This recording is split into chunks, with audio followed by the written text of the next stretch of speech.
like to focus on things being fun.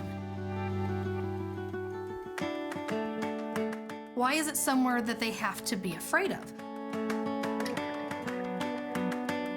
Isn't that cool? Yeah. Yeah, push it again. Look at how high you're getting. Wow. We've designed our clinic so that it's like a giant dental party, and then we happen to do some dentistry sometimes. A lot of the art here is done by our patients.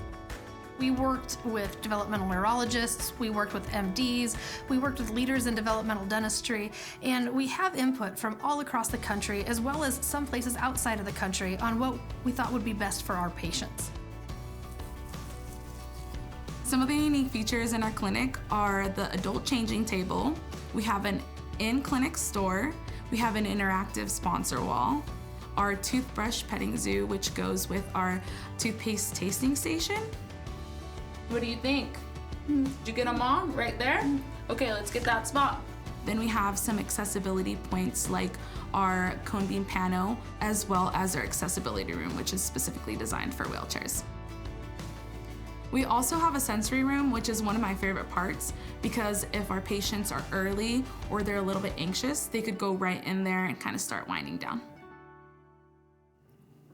We went to a dentist right before we got our appointment here, and Brayton had several things he needed to have done, and the dentist said, they'll just have to put him to sleep. And he got up and he walked out of the room.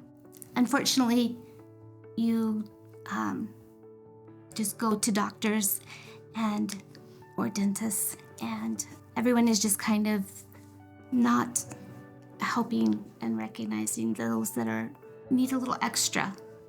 Everyone deserves to have a smile.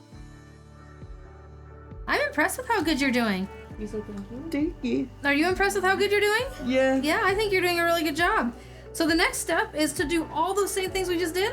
I miss you. I missed you too. It's been 2 years since I've seen you. We're hoping that we see systems change to where we're able to see more preventative services covered for adults who have disability. Every single one of those cases that we prevent going to the hospital saves a ton of risk for the patient and a ton of money for our overall healthcare system.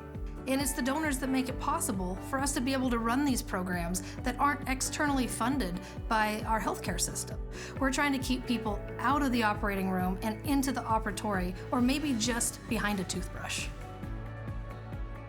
I had a friend that said, I can't believe you're driving an hour. And I said, I would drive 30 hours to get to someone that understands and loves and is willing to help. In fact, yesterday he called and said that he had an appointment. I said, Bryson, we have an appointment tomorrow. And he goes, oh yes, I knew I had an appointment.